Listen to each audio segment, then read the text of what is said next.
All right, we're back. We are back. Another episode of the Lattimore Performance Podcast. We've got a great guest here today. John DiTullio is with us. Teddy and I just got off the golf course this morning, so that was fun. Yeah, I finally conquered the beast that is Greystone. That's right, you did. Nice. Finally. Not an easy track, Greystone. No. Not easy. No, it mentally has beaten me a little bit until today. Did you guys break 90 or 80? What did we break? I broke 100. Okay. With a 91. That's a win. Yeah. Yeah, I shot 84. Damn. But 18 got me. I was doing really well, and then 18 just, I don't know. I just lost it on 18.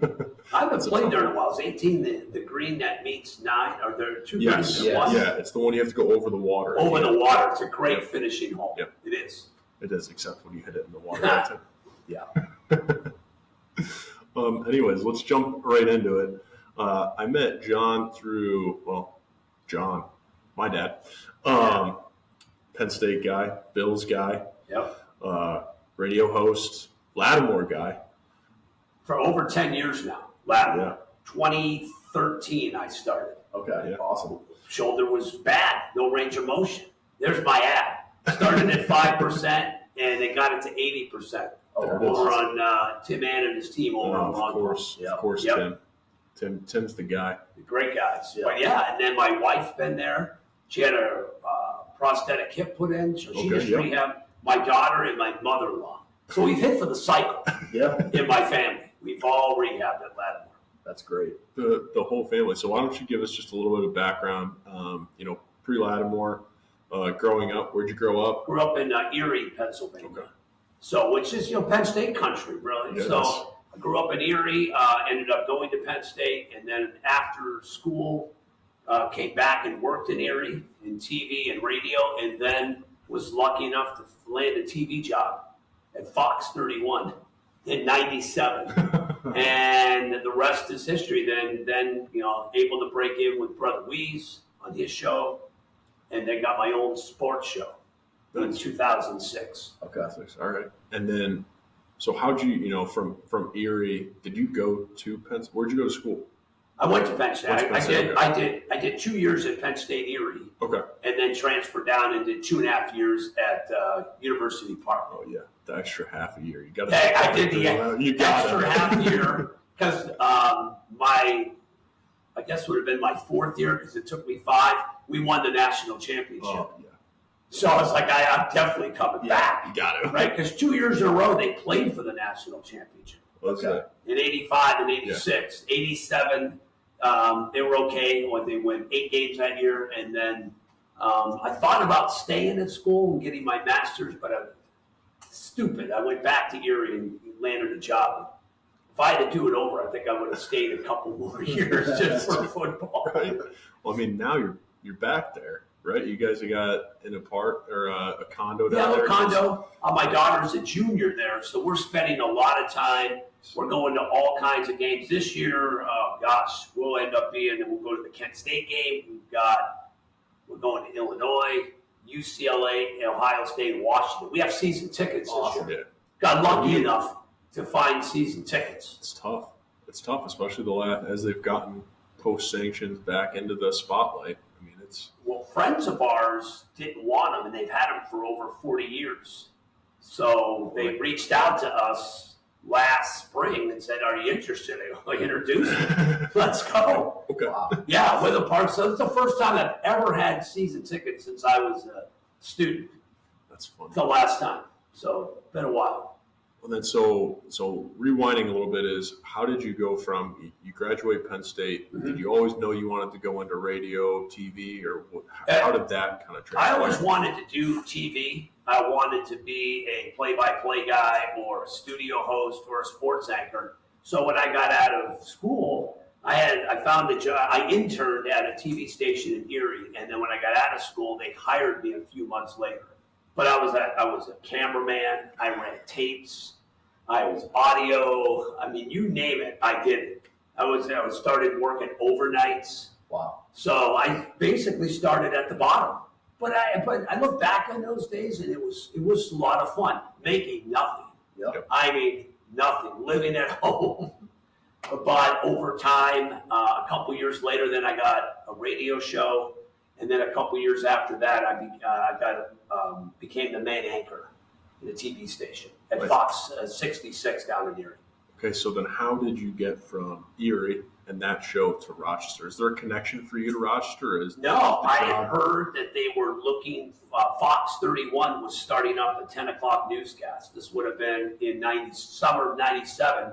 So back then, I'm trying to remember how I found out. I don't know if it was maybe the internet had just started, and you find TV jobs and you go online. So I applied for the main anchor job. Just threw a Hail Mary. Yeah. Then you get the phone call. At that time, the news director was Don DiTullio. Get a call, like to meet with you. Come on up. So I met with her a couple times in Rochester, and then I couldn't believe I got the gig.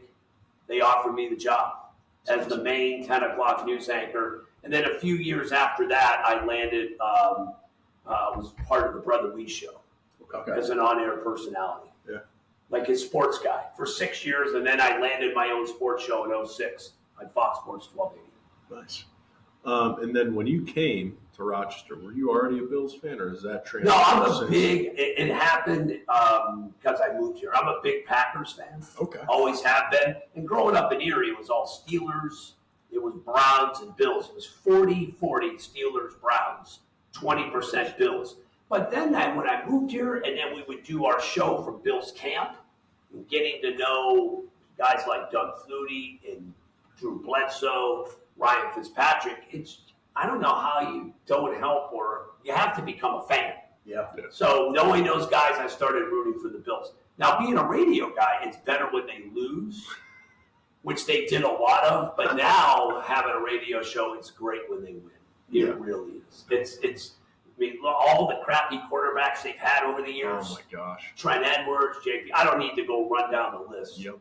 Now they've got the guy. That's a lot of fun. Teddy's been on the other side of those 20 years. Yeah, so I grew up north of Boston, so I'm a Patriots fan. Oh, well, I mean, prior to '01, the Patriots were like the Bills, pretty much. And then we got blessed with a decent quarterback that helped bring some things to the city.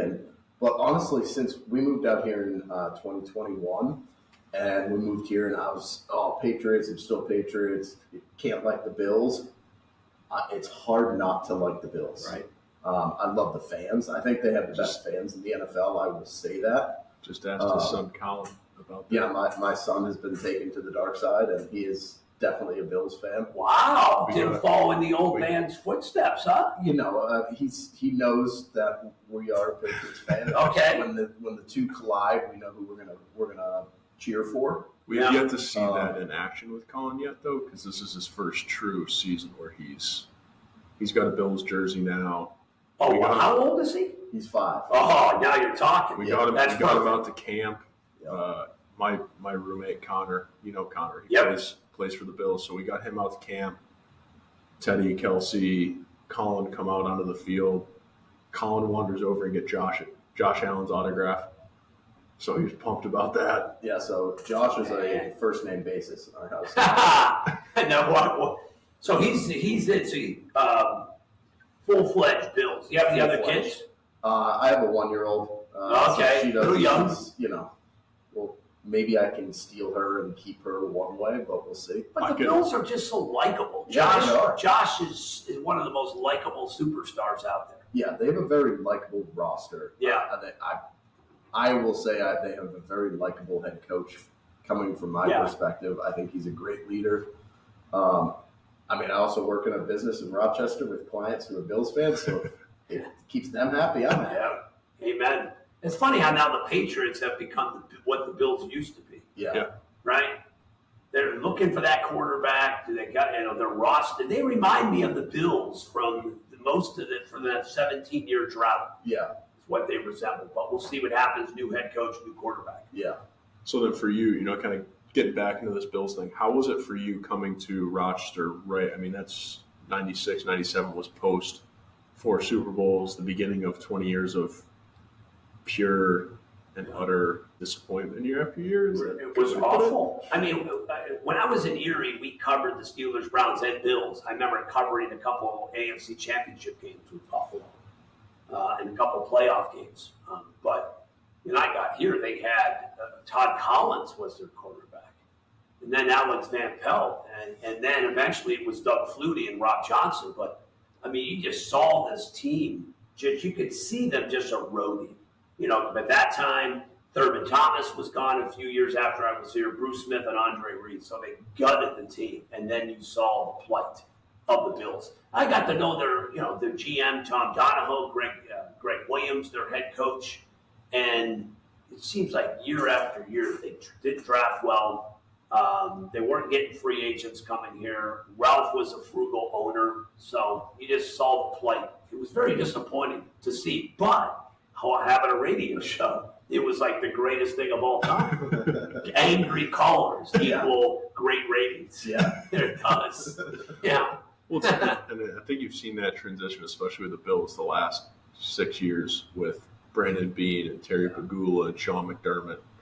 And, we talked about it this morning, but people calling for Sean McDermott's job the last few years. I mean, look at who are we talking about? Oh, look at Florida State. I mean, they fired head coach however long ago. They've been good last year, but now they're 0-3. And now everybody wants him out. Mike Norvell, they want him out down there. Yeah. I can't believe people were calling for McDermott's head. I mean, I think so far, we'll see where the season goes, but this may end up being his best coaching job, considering, he promotes Bobby Babich. It's somewhat of a new roster. Josh has all new receivers yet, and you're missing Tara Johnson and Milano and Terrell Bernard now for some time.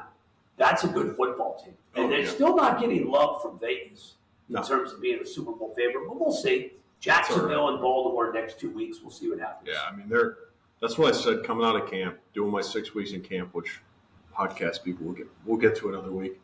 But I was like, they're good enough to win the Super Bowl.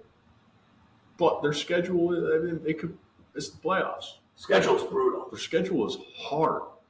And it gets hard. I mean, it's hard. There's a stretch maybe where they get a couple games. You go, ooh, but there's a brutal stretch of game.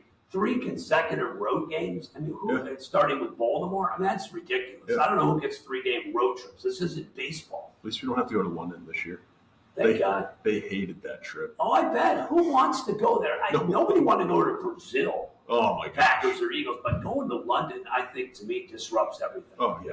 In the middle of the season, at least the Brazil game, they did it at the beginning of the season. Yeah. So it was a Friday night. They got a few extra days to come back and recover. But doing London in the middle of the season is hard to, recover, get back, blow a bye week on people recovering from being gone. But yeah, I like the Bills' chances this year. They're going to win that division. I mean, now with Tua hurt, I still like the Bills, even if Tua was healthy. Mm-hmm. They're better than New England. They're better than the Dolphins. And listen, I don't think the Jets have enough around Aaron Rodgers. Yeah, I agree. Yeah. So the Bills are going to win the division. How far they go, they've got to get now. You just got to get past the divisional round of the playoffs if you're Sean McDermott. Yeah. But you give them a home playoff game, which I think they're going to get when they win the division. We'll see what happens. I thought Kansas City last year was beaten. That wasn't even their best team. No, I think I've been back and forth on the whole Stephon Diggs thing, but I think you have a team that is more cohesive, like this group of receivers where no one cares who's getting the load. Josh seems even, we're 2 games in, so it's early to say, but you see him, he's not forcing as many throws to one guy. He's not trying to make sure Stephon gets 13 targets a game. He's just what's open, he's taking. And he's still making incredible plays. Like he looked that one pass to Ty Johnson on Thursday night. Whew. How many quarterbacks can make that throw? Yeah. That was unbelievable. You bring him a great point because now he's not looking for Diggs, who, by the way, last year, the second half of the season, tough year, was a shell of himself. Big drop against Kansas City in the playoffs. But look at week 1, he had hit 9 different receivers. Yep. Last week or Monday night or Thursday night, they ran the ball. Yep. He threw the ball 19 times, and they were in complete control of that game. If we win 31-10 all season and Josh averages 125 yards, sure. Why not? who knows? It may give him the MVP anyways, like Lamar's season last year, right? Yeah. Well, it's just nice to see, too, from my perspective, just to see the Bills have a run game. Yeah. I mean, we know football, if you can establish the run early, and just opens up the pass game for him, too. Yeah, it's our guy. And Joe Brady looks like there's a commitment to run the ball. Yeah. With Joe Brady. He's a good dude. Everyone loves Joe Brady. Well, he's a Penn State guy. Yes, he is. There was even rumors when Franklin was being courted that maybe Brady could slide in there. He was rumored. You probably know more about this than me, but there were rumors. Brady's name did come up. Yeah, they keep talking about Franklin leaving. I don't think Franklin leaves Penn State. I don't. Hey, he's making what? Yeah. $8-9 million. They're renovating the stadium. They're finally giving him what he's asked for the last 10 years.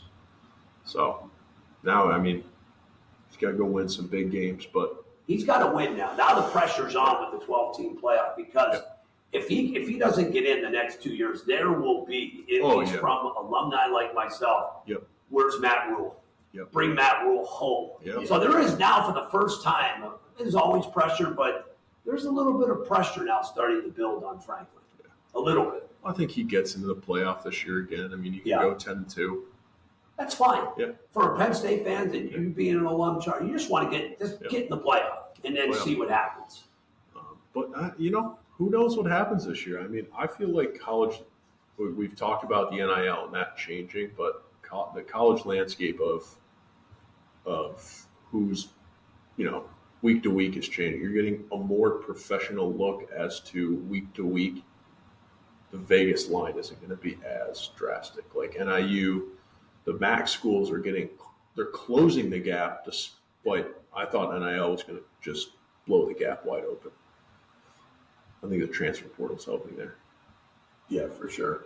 Yeah, that's a good point. Because NIL, I thought the haves would have more and the have-nots would have less, but that doesn't seem to be the case. No, the Macs looked really good. The Macs look good. The transfer portal has helping everybody, not just the Power 4 schools. Well, it's littered with players too. So you're gonna, even those smaller schools, they're gonna have their selection at some good players, and there's plenty of players in there that I'm sure those Power four conferences now miss on. I don't know. Some of these schools. Pac-12's back. They're growing again. They're growing. They are. What's that? 2026. Yeah, they're coming back. They're back up to 6 teams. I'll give it. I thought they were going to be. I thought it was over. Oh, I thought they were officially liquidated, but I guess they're back in business. That's going to be interesting this year, though, to see how these teams handle traveling across the country. Penn State's got to go to USC. Then I think there's a bye, and then they go to Wisconsin. Which both cross-country flights. Both cross-country trips. Yeah, it's weird. Even during a week like volleyball and soccer, travel. Those are the teams I think are getting it worse. Those teams that play multiple games a week. They don't have the travel abilities that football gets. I was flying back from Charlotte last week, and freaking, the non-big teams at your schools are taking commercial flights. Like Temple volleyball was all over the airport flying back from Charlotte on a Sunday night. Yeah. I was like, oh, okay. Yeah, that's tough for those athletes to put on the academic load they have too, and the games and practice. I mean, then you're asking them to fly to Los Angeles and then fly back and then even play a game close. That's a lot. Don't you think at some point it's just should just be for football? Like football should have their own conferences and everybody else kind of do their thing, go back, I don't know, some sort of alignment in geographical areas. Yeah. Because football's the beast. You almost got to make it like the NFL. Yeah. I mean, and just, you take it geographically and split it up regionally and go from there and take it separate from everything else, because that's where I think the schools are getting screwed the most. It's the smaller sports. I think the only way that ends up happening, though, is that football breaks off from the NCAA. Which I think they're going to do. Don't you think, Charlie, they're going to get a commissioner or a czar and like for instance, an Adam Silver or Roger Goodell, and just break off and do their own thing? Yeah. That's where it's going. Yeah, it's definitely heading that direction. I don't know the legal side and the logistics of how they do that, but I mean, it's really just college is going to turn into you can go to school and get a degree, but it's also going to be just like a AAA baseball. Well, did you see this coming when you were playing? You could feel it. You could feel the NIL was brewing. We got when I was in school, we started getting what were they called? Cost of attendance checks. Yeah, cost of attendance came into effect, which cost of attendance was good if you lived in a place where you were going to get a good check. I mean, heck, I lived in State College, which I don't know if that's a good check, but we got 2, maybe 3 checks for. I mean, I was on scholarship for a semester, but we got $2,000 checks, and I was like, dude, we're swimming in money, right? It's a lot of money for 20, 21, 22-year-old. Now that's nothing. Oh my God, I know these guys are getting 2, 3, 4 million. I mean, Quinn Ewers got $1 million from Ohio State in high school, and then was there for a year and left. Well, Ohio State's payroll is what, 20 mil, 20 to 23 mil. Same with Oregon's. It's insane. That's crazy. And now you got players want to get paid just to make a recruiting trip, just to come and visit. Now you got to pay the kid. Yeah. Which is all under this umbrella of NIL. I think at some point they're going to have to. Something's got to happen. Compliance department, somebody's got to get involved. There's got to be more oversight. Yeah, there's got to be caps on it. Yeah. And I mean, I was in college football for a while. Like, you got a cap on it, and if you want to treat it the way they want to treat it, I think, especially if it stays in the school, you gotta hit academic standards, in my opinion, to receive this money. I think Chip Kelly said it the best, that it's almost you need to get all this money and let it come into the football program, and then let the football program at each school disperse the money how they want to disperse it. And I think there needs to be a cap to it.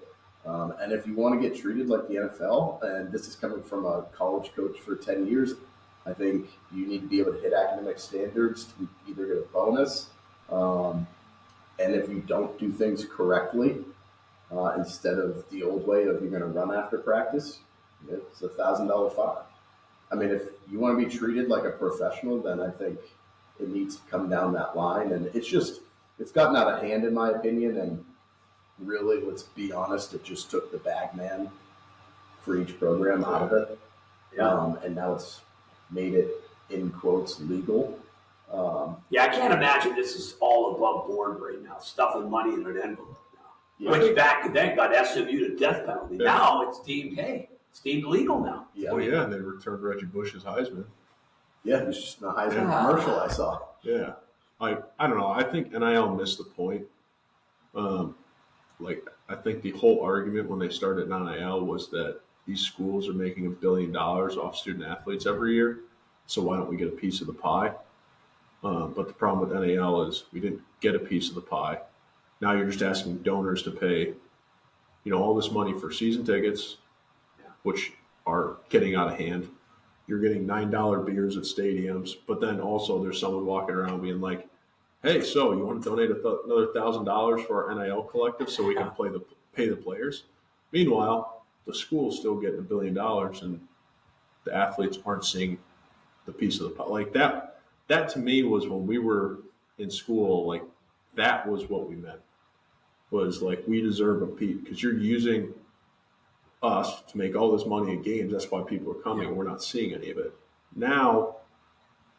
You're just doubling down on donors. That's why people are pissed when you don't win, because they're like more pressure now on not only the coaches but the players. You got to live up to that NIL. So to speak. They just paid $3,000 to come to a game, but then another $1,000 to pay you to play, and you went out there and stunk. Yeah. And what I've learned is that the NCAA has become pretty much obsolete through this whole thing. Yeah. They'll be just put on the NCAA basketball team. That's really all they do. Yeah. Listen, they could have got ahead of this years ago, but put their head in the sand. Yep. Yeah.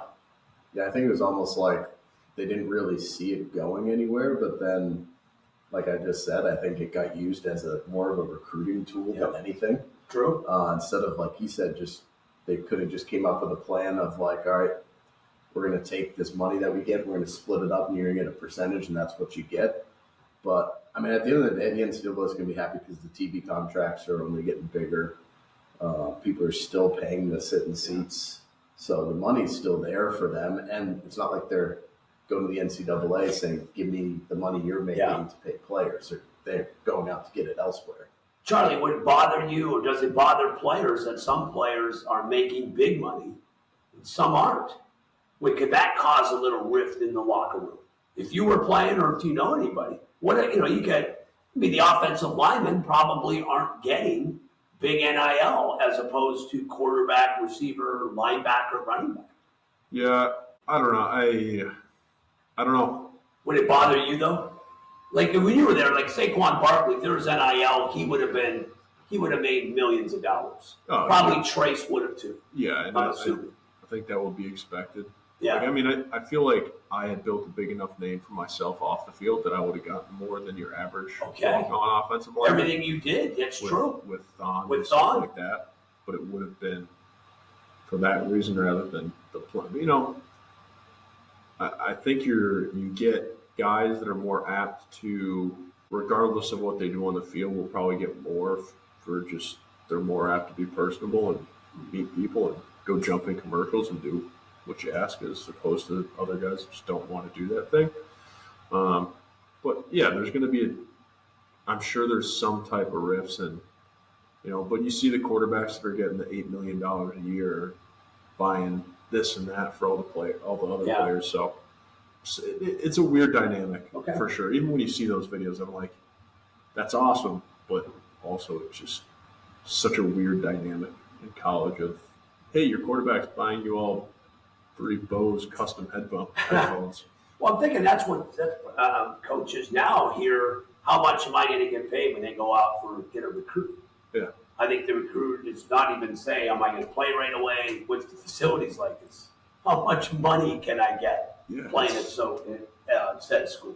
It's changed the whole landscape of recruiting. Yeah, and not only that, but I think we're going to see it even in the NFL in years to come.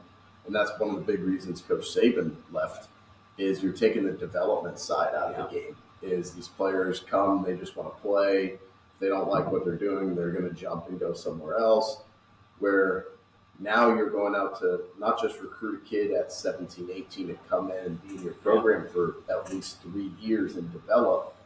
You're going to recruit kids that are already in it, and you're going to get them as a coach, and you've got 3 months to get them ready. And that's just in the game of football, you're not going to develop over that. Who wants to coach college football at this point? If you have an option between the NFL and college, I'm jumping to the NFL in heartbeat. There's just too much going on right now in college. It's hard to keep up with it. That's what Franklin's gotten in trouble with. Just, him and Dabo are both like trying to keep up with NIL and stuff, but they're also still trying to do things the way they've always done because it worked, but now it doesn't work. Dabo's got to use the transfer portal. What are you doing? You're going to be out. I don't care that you won 2 national championships. He's going to be out at Clemson.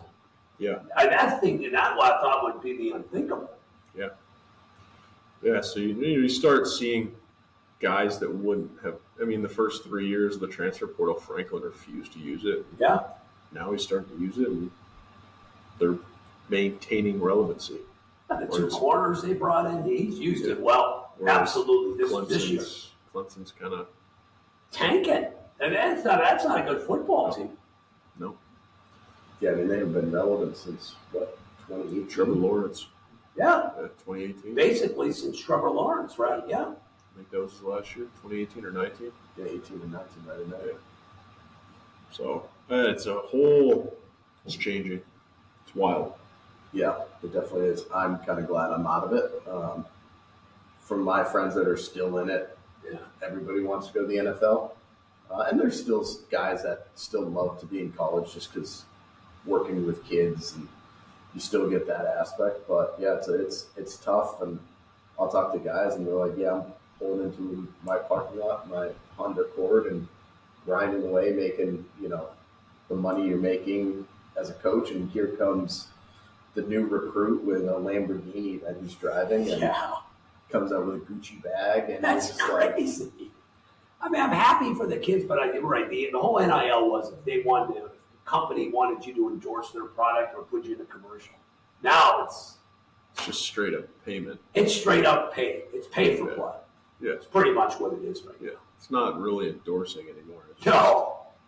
Here's money. Have fun. Yeah, it just needs to get regulated. That's all. And at some point, it will. I just don't. Hopefully, sooner than later. Yeah, I mean, you're hoping as we sit here, there's bigger people above us Yeah. having conversations, and it's going to come. But I don't know. We'll see. Yeah. Well, now we've solved all the world's problems of college football. That's what we do. That's what this podcast does. Yeah, You guys exactly. solve problems. We solve problems. So, tell us about a little bit more about your experience at Lattimore, and given that we're on the Lattimore Performance Pod. Well, listen, it changed my life. It changed everyone's life, starting with me, because I don't have any cartilage in my right shoulder. It was an injury years ago, just wear and tear. So it was basically frozen. I basically had a frozen shoulder. So went to Lattimore 2013, worked with Tim, and then just all the stretches. Man, he stretched me like a pretzel. That was all over the joint. But my range of motion, now I can do push-ups. Will I be able to throw a football again 50 yards? No. But I'm still able to do a lot of the things that I couldn't do before. Yeah, absolutely. Now, I used to throw like Elway or Favre. Now I'm like, I'm dig and dunk guy right now. I can't throw the ball. But the range of motion, my golf swing is much better. Maybe I do working out. That's the big one, right, Ted? That's the key. The golf swing. That is the key. But I always said to everybody, it was like a happy hour. Yeah. Going to rehab, man. It was one big party. Everybody pulling for you, the whole staff, and even the other patients. It was just, we had fun. Because I took my daughter there because she danced. And she sprang. She had a hamstring pull. She had a lot of injuries. If she likes going to rehab, then Lattimore's the best. Yes. She loved it, and so did my wife. My wife just had hip surgery. She loved it. She goes, all right, let's reach out to Lattimore. And they work, and listen. This is you guys work in conjunction with the doctor or surgeon, like they're in contact, which is fantastic. And Tim's the one who really talked her into having hip surgery. Yeah. Because she was in so much pain, and he goes, we can do all these stretches, but you need surgery. And he knows Dr. Wagner. Yep. The rest is history. It's the best decision she ever made. Good, yeah. Yeah, we've talked about it on this podcast a few times of just the environment in the clinic. I mean, if you don't have a good environment, people aren't going to get better as fast. No. They're not going to enjoy coming, which honestly is half the battle in rehab and even strength and conditioning. If you don't enjoy coming, you're not going to come. Yeah, well, especially like if you're coming into rehab, you're at a lower place than you are normally, right? You're going through pain, you're coming off surgery, you just did something. You're not your normal self, right? And so you're going to be down. So you need to create an environment that, makes you want to come back and makes you want to enjoy it. And that's only going to make you better in the long run. And I don't have pain. I walked in there with pain, left no pain. I mean, I couldn't sleep on my right side for years. If I did, it was only for a few minutes. But now I can sleep hours on my right side. Yeah, and that's the conversation we've had on here, too, that people don't always know preconceived of, like, you get an x-ray and it says, oh, you have no space in your shoulder joint. Yeah. And it hurts, but then you go to PT and all of a sudden it feels better. Well, Oh, my God. I didn't give you space back in your shoulder joint, but it feels better. So, like, it's not always, your x-ray isn't always the only thing. That's what I love about PT is we get to treat the person. Yeah. And some people, like your wife, appropriate, need surgery. That's what's going to get you, but you didn't need surgery. It's very person to person dependent on It is. what. And at each place, I remember seeing Dustin down in, loved a little different technique, Yep. which I loved. And then I did the aqua therapy. Oh, yeah. Oh, I'm basically in a warm pool or a hot tub working out. I loved it. It was in Henrietta. Yeah. Loved it. But the people there started, and that's how I got to know your dad and your mom. It starts at the top. Papa And Shoe. It's been great. It's been great for my entire family, and I don't know what my shoulder would be like if I didn't go there. Seriously. Yeah. I mean, I was done. I was just like this. Couldn't even go in the pool. Now you and Papa Shoe just go down to Penn State games and hang out in the RV, right? Let me tell you, your dad's living the dream right now. You know that. Oh, yeah. John is living. That's my life. Get an RV and go around to Penn State football games. Me going to Penn State as a student athlete might have been the best thing for him. He had more fun in my 5 years there than I did. What? And he throws a heck of a tailgate. Yeah, I've been to one. Oh, they get like 5 RVs. Yeah. And the one year, what was the first game I went with him? It was 2018, I think. Probably the Michigan State game. I was so depressed they lost. And then Charlie and his dad came and woke me up in the RV. I hear tools. Get out here. I was so depressed. That was a bad one. That was a bad. Had no business losing that game or the Ohio State game. Back-to-back weeks. Back-to-back. There were 2 years there, 2017 and 2018. Back-to-back Ohio State, Michigan State losses in back-to-back years. Back-to-back years. And both games, they blew fourth-quarter leads. Yep. I was like, what are we doing here? But Charlie and his dad woke me up, and then we ended up staying up till, 2, 3 in the morning, whatever it was. Still eating. Too late by the campfire. Yeah. But your dad's my hero, man. That's the dream. Yeah, I think he had. You're right. Because he didn't have an RV until you went there, right? Well, he bought it the summer that I went down there. Nice. Yep. So this is their second RV. They had the first 2 years they had a mini RV. Oh, not mini, but like it was smaller. And then the generator blew out. And he's like, let's not fix it. Let's get a bigger one. So he showed up. He did this mid-season, my second year there. All of a sudden he shows up. He's like, hey, Chuck, why don't you come over and find us at the RV? And I'm like, looking all around on a Thursday night. I'm like, dude, where are you?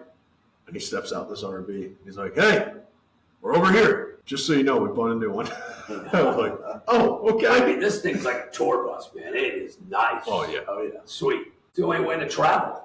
It's the only way to go. We went to Iowa a few years ago, and then the Bills-Chiefs game. Yeah. Yeah, I remember those trips. Yeah, it's great. I love driving it. I tell you, I'd rather drive an RV. I'd fly any day of the week. Yep. You guys drove down to West Virginia, yeah? Yeah, well, we went down and we didn't go in an RV, but we went in cars, yeah. And we stayed the weekend. I haven't been there since I was a student. That's been a long time. But that's fun. It's not quite the Penn State tailgating, but it's still fun. It's like a mile of the stadium. It took us forever to get there. And then, of course, I was so nervous when we had that rain delay. I was like thinking Michigan State 2017 all over again. Absolutely. I'm thinking of the game that you were there where Penn State led at half, and then this thing went. It was a 4 hour how long your rain delay was. It was a 4 hour rain delay. Of course, another one, we were on the road, so we were stuck in this tiny locker room in our wet pads. Disaster. Did they run out and get you food? I can't remember. Because they were saying something on the broadcast. Well, I think that's what Franklin was saying this time is like, yeah, we had a plan if this happened. Because the last time they tried to order Chick-fil-A. Yeah, that's it. At like 1 o'clock on a random Sunday. And they're like, hey, can we get like a Chick-fil-A catering order for 200 people? And they're like, what? Sure. Yeah. Hey, but Penn State won. It was hot, but they look good. This team is... If they don't make the playoff, I would be completely shocked. Yeah, I would too. If they're not one of the 12 teams. Do you have a favorite Penn State game of all time, either attended or watched? That's a great question. Well, up until, I think 2018, they lost. But I was with my daughter, and we were ready to rush the field. And Penn State lost late. Ohio State? In 2018. But prior to that, I'd probably go to when I was a student in 85. We beat Alabama. Ooh, yeah. And then we rushed the field. Nice. Oh, because I wasn't doing, I did the student radio broadcast 86 and 87. So 85, I'm just there as a student, and we rushed the field after beating Alabama. Yeah, that's late too. It was a great win. We did, they rushed the field in the 16 game. The Ohio State blocked field goal game. Oh, man. That one was wild. It took me like 25 minutes to get from the 50-yard line to the locker room. Yeah, those are crazy games when you get the fans rushing the field. I mean, as long as you're on the right side of it, yes, it's a good time. Yeah. State College was popping that weekend. That's probably the game that turned everything around. 100%. But that was honestly, it was the game before where things really turned around. The Minnesota game that year. Oh yeah, where we were losing, and we had a 2-minute drive. Trace led us on a 2-minute drive to kick the field goal to tie it, and then Saquon walk off. Yeah, the walk-off touchdown run, yeah. That was like, that season went from a disaster. I mean, the Minnesota game, they were chanting Fire Franklin, and then the next week we're beating the number 2 team in the country, and everyone storming the field. It should have played in the playoff. I know. They were better than Washington. I'm 100%. Sorry. They were better than Washington. Or you could say they should have got in over Ohio State. Yeah, 100%. If anything, they probably should have bumped Ohio State. Yep. And then they did it last year and put 2 loss Alabama? Yeah. Because they were the conference champion? Mm-hmm. Ahead of undefeated Florida State. Yeah. Right? So they did it. Oh, boy. Now I'm starting to get upset. I know. Now I'm staring to get upset. Because I think your 2016 team, there was something magical about that team. Could have, yeah. I agree. Oh, boy. Yeah, that was both of our best years. See, we started different. I was working as a strength coach at the University of Louisville that year, so that was Lamar Jackson's Heisman. Ooh, yeah. So we started really hot, and then we, dropped the Thursday night game on the road at Houston. Just a really good. Ed Oliver was on that. I remember watching that game.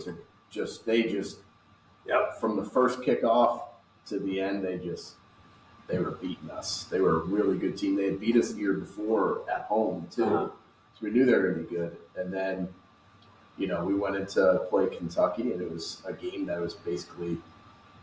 I wish we hadn't gotten into the talk of the players knew hey, you win this game, we're going to go to the Orange Bowl, all this, and we just let them hang around, and then Lamar fumbled on the 5-yard line to close the game out. We drove right down, kicked the game-winning field goal, and that was that. And we got the doors beat off of us by LSU in the Citrus Bowl.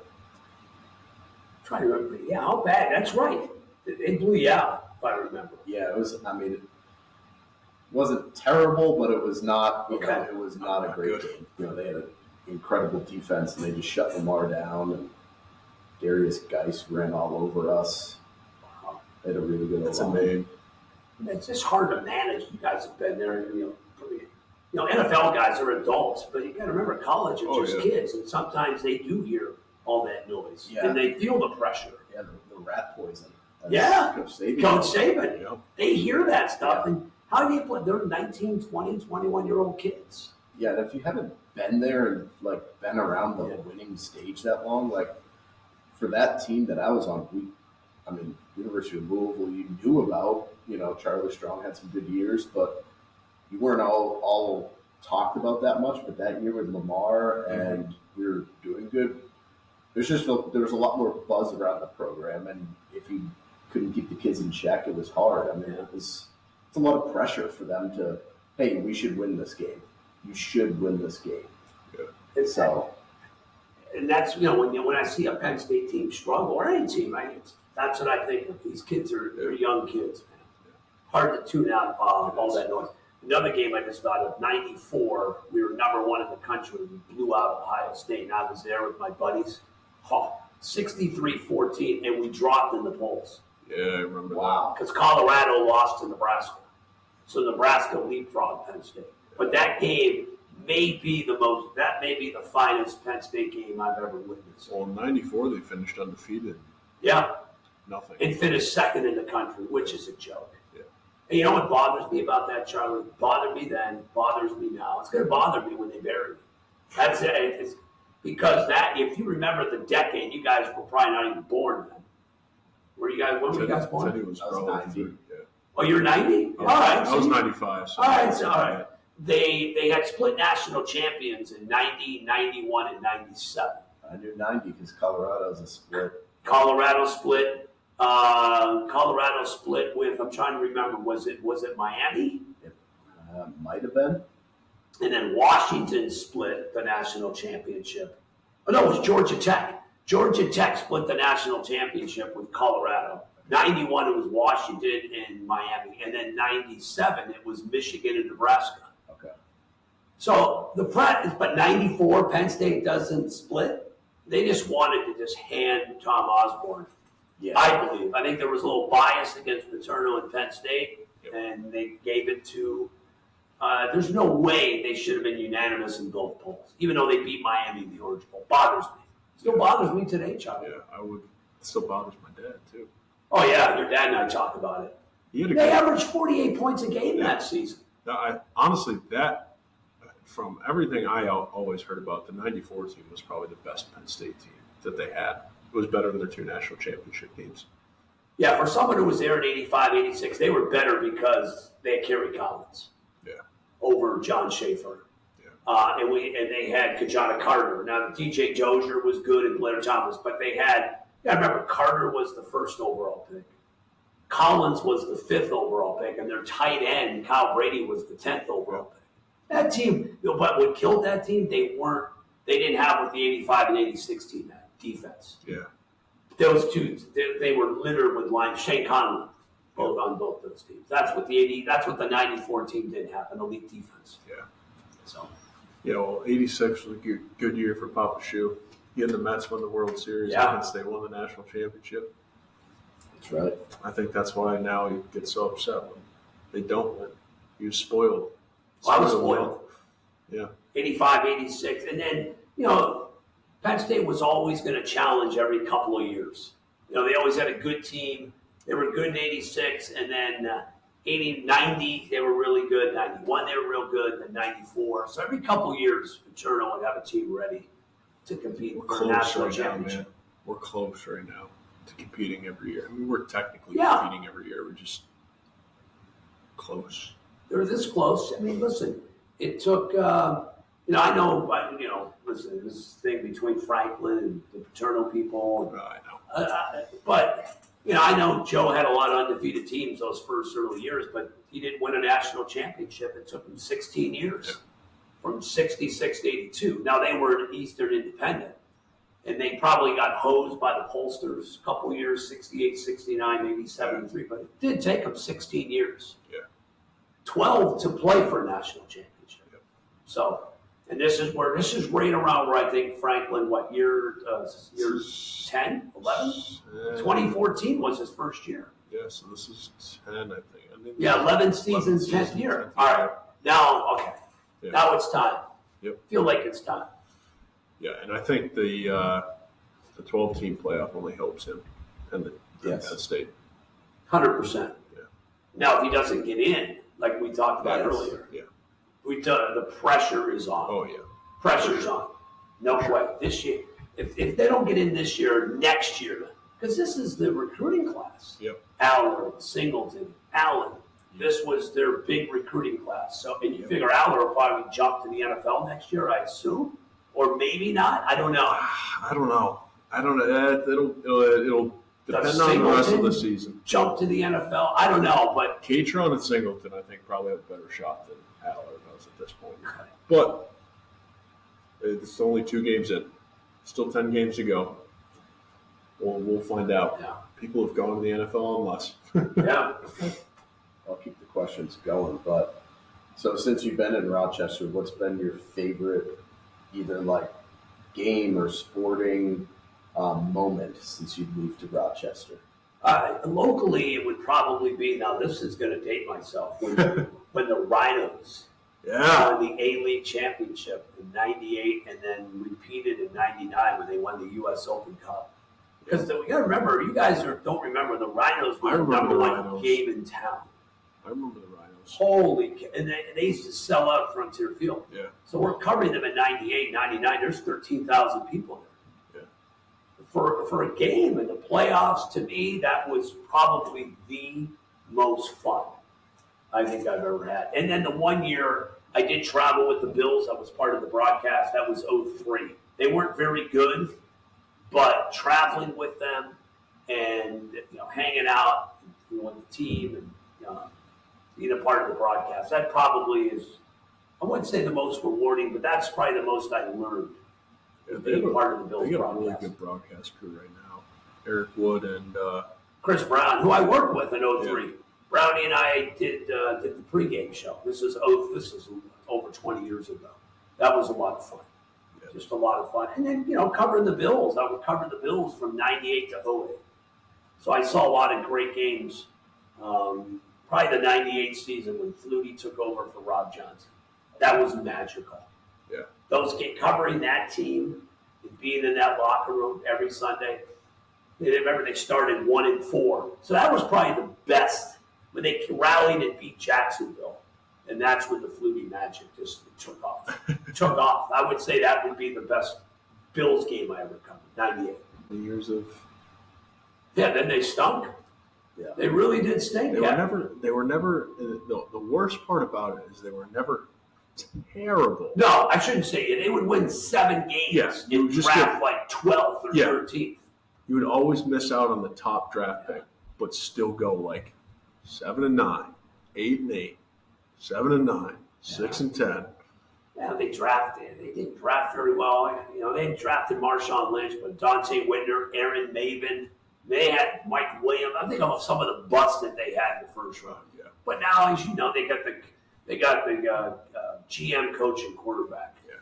And I think they have a really good owner too. So everything's intact right now. Yeah, and then you look at what they've done with their secondary this year. We see tweets about it after they shut down Tua of like it's 2 undrafted guys in the 6th round and I think tomorrow's a 3rd round pick. Like none of them are. I mean. It is what it is, draft grades, but like none of them were this first-round talent that they were like, all right, this guy's going to be. I had heard of Benford when Penn State played Villanova. Yes, 2021. Yeah. And I think Dotson beat him early in the game, and then after that, I mean, Benford and Douglas are underrated. Those are 2 big corners for the Bill. I like their corners a lot. Oh, it's going to be fun. It's going to be a fun season. Should be a great year. I got a feeling this could be one of those magical years because all the so-called national media just downplaying one of the teams that's going to miss the playoffs. So this may end up being McDermott's best coaching job, albeit 2 games. But there's something with this team that I really like. I agree. You kind of got a feeling around it. Yeah, you were around that team. Yeah, chemistry seems to be there. Yeah, and same thing. It was the same thing I said to. I mean, I guess I'm saying the same thing now that I said to my dad in the preseason of the 2016 Penn State season. I was like, hey, this team feels different. Yeah. And then we went to Michigan and got destroyed 42-10. And he's like, yeah, you guys do seem different.